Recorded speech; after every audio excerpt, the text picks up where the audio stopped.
The story behind Rudolph the Red-Nosed Reindeer might be more heartwarming than the story itself. Like, a corporation actually did the right thing for once. It's unbelievable. Rudolph the Red-Nosed Reindeer seems like some eternal Christmas icon, but actually he's only 85 years old. There are many people alive right now older than Rudolph. His story begins at the Chicago-based catalog and department store giant Montgomery Ward in 1939. Every year at Christmas, Montgomery Ward sent out a free children's coloring book to its customers. Prior to 1939, that was usually a pre-existing coloring book that they'd buy in bulk from a third party. But that year, the company wanted to save money and do something special. So in-house advertising copywriter Robert L. May, a 35-year-old Jewish man from New York, was tasked in early 1939 with creating an original cheery children's book for Christmas. His boss told him it should be an animal story with a character like Disney's Ferdinand the Bull. This assignment came at a tough time in May's life. His wife Evelyn was dying of cancer, and he was having a hard time supporting his family and paying for her treatments. His Montgomery Ward salary was $5,000 a year, which would be equal to about $100,000 today. May later wrote, "I was heavily in debt at age 35, still grinding out catalog company, describing men's white shirts." So May got to work on the poem and decided it should be about an already well-known Christmas animal, the reindeer. The animal also happened to be a favorite of his 4-year-old daughter, Barbara. He was also inspired by the ugly duckling and his own memories of being painfully shy as a child. May visited the Lincoln Park Zoo with Barbara and Montgomery Ward artist Denver Gillen to get further inspiration. He first considered naming the reindeer Rollo or Reginald,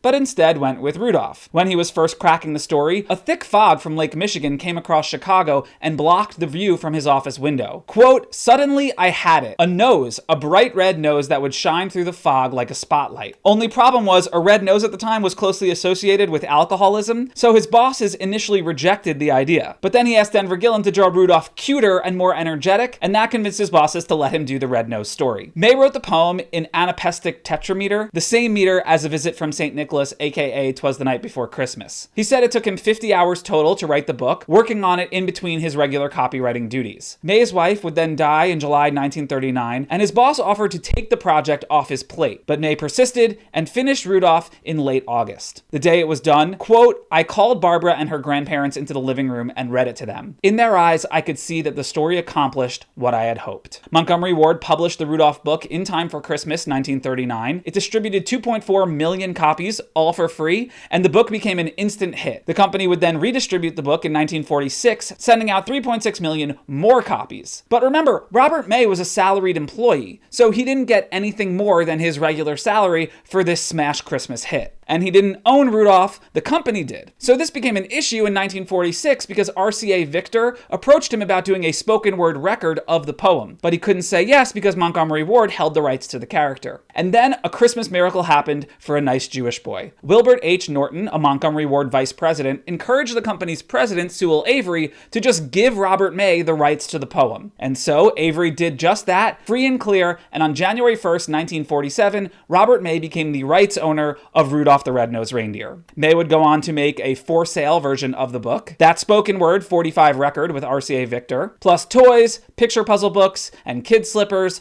all of which sold pretty well. In 1948, May asked his composer brother-in-law, Johnny Marks, to write a musical adaptation of Rudolph. They brought the song to Bing Crosby, Dinah Shore, and Perry Como, but all of them turned it down. Then they went to country singer Gene Autry, who also wasn't into it, but Autry's wife, Ina, found the story inspiring, so she encouraged her husband to record it. The song would go on to become a Christmas standard. In fact, it's the second most popular Christmas song of all time, behind White Christmas, and it was eventually covered by Bing Crosby and Perry Como. Johnny Marks, by the way, would go on to also write Rockin' Around the Christmas Tree and A Holly Jolly Christmas. By 1950, Rudolph was an icon. The Chicago Tribune wrote, "There is no question but that Rudolph has become a legend. The first new and accepted Christmas legend since Charles Dickens' A Christmas Carol and Clement Moore's A Visit from St. Nicholas." Robert May quit his job at Montgomery Ward in 1951 to focus on the Rudolph business full-time. And Rudolph was pretty lucrative for May in the short term, but a lot of the money he made from it went to taxes. Top income tax rates in the 1950s were 91% for individuals and 72% for corporations. So, in 1958, he went back to work for Montgomery Ward until he retired in 1970. Rudolph, meanwhile, would become even more famous thanks to the Rankin Bass stop-motion specials in the 1960s, as he continues to live on as a Christmas superstar.